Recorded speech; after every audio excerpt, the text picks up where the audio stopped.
দুঃসংবাদ আছে রে ভাই, কোম্পানি তোরে ছাঁটাই করছে রে ভাই। শফিক, তোর চাকরি গেল কেন? নিশ্চয়ই কোন একটা আকাম কুকাম করছো, সেজন্য তোর চাকরি চলে গেছে।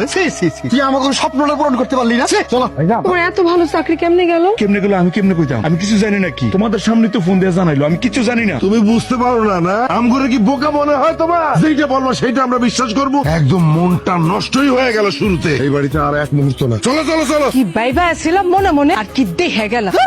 আমা কি হয়েছে? আমি তো কিছুই বুঝতেছি না। সবাই আমার সাথে এরকম আচরণ করতেছে কেন? বাবারে, এই দুনিয়াটা হচ্ছে স্বার্থের দুনিয়া। স্বার্থ ছাড়া এখানে কেউ কাউরে ভালোবাসে না। তুই আজ দেশে এলি, আর আজকেই তোর চাকরিটা চলে গেল। এখন তুই বুঝতে পারবি বাবা, তোর কে আপন আর কে পর।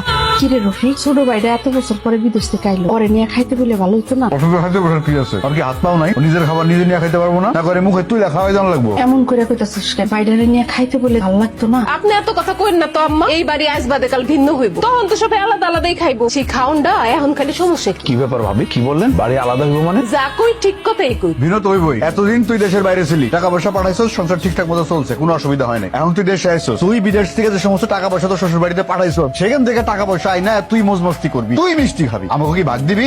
ভাইজান তুমি কিন্তু ভুল বুঝতেছো। আমি বিদেশে গিয়া কোনো জায়গায় টাকা জমাই না। যা পাঠাইছি সব তো বাড়িতেই পাঠাইছি, তোমার কাছেই পাঠাইছি। আহারে, তুমি কইলা আর আমরা বিশ্বাস করে নিলাম না। তুমি যত কথাই কও, আমরা কি আর কিছু জানি না ভাবছো? বাস জানো তো খুব ভালো হয়েছে। শফিক তো আমার বাপের বাড়িতে টাকা নিয়ে টাকার পাহাড় বানায় ফেলাইতেছে। আর কিছু কইবা? লোকটা একটু শান্তি মতো খাইতে দাও, অন্তত খাইতে বসছে সে। শফিক বাবা, ভাত খা। রফিক, বাইডারে একটু খাইতে দে তো শান্তি মতো।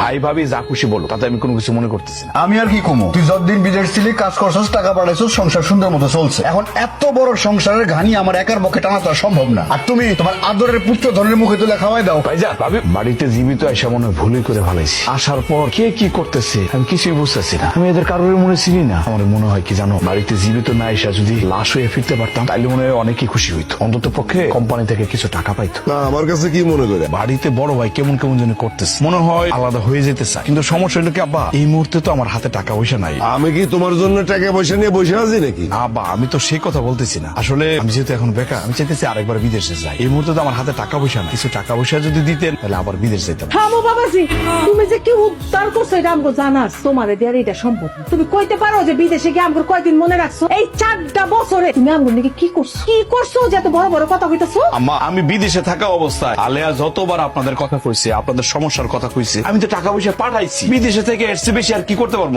টাকা কয় টাকা দিছো তুমি আমগরে? 10-20 হাজার টাকা দিয়া তুমি আমগরে কথা শুনাইতেছো? আব্বা কি কইতেছে? 10-20 হাজার মানে নিম্ন তো আমি 2 লাখ টাকা দিছি। আব্বা, শফিক তো যে টাকা দিছে সেই টাকা চাইতেছে না। ও একটু বিপদে পড়ছে তো এই জন্য একটু হেল্প চাইতেছে আপনার কাছে। না আমি কাউরে হেল্প করতে পারবো না। সবাই স্বার্থপর। আর বিদেশে গেলে কেউ কাউরে চিনে না। তো বছর ধরে টাকা দিছে আমারে 10-20 হাজার, আর এখনই শুনাইলো যে 2 লাখ টাকা দিছে। শফিক, এটা কি কথা? চাকরি আর এটা ঠিক আছে, তার লগে লগে দেখতেছি লতা পাতার মতো তোমার মিশা কথা কর অভ্যাস বাইরে গেছে। খুব খারাপ অভ্যাস শফিক। এ আলেয়া তুমি চুপ করে আসো কে? আমি তো যা টাকা পয়সা পাঠাইছি তোমার হাত দিয়েই পাঠাইছি। তুমি কিছু কও? আমি কি কমু? তোমার বাড়িতে যে টাকাগুলো তুমি পাঠাইছো সেটা নিয়ে তাগরে কিছু কইছো? দেখো শফিক, এখন তুমি বিপদে পড়ছো, আর বিপদে পড়া তুমি যদি সবার লাগে এরকম আচরণ করো তাহলে তো হইব না। বুঝছি, আমার বোঝা হয়ে গেছে। আসলে কেউ আমার হেল্প করবো না। আব্বা বাড়িতে গেলাম আমরা। যাইবা যাও। তুমি জামাই শ্বশুর বাড়িতে আসছো তাই বলে যে তোমারে এখনই পোলাও মাংস রান্না করে খাইতে হইব, সেইটা তো আর কোনো জায়গায় লেখা নাই।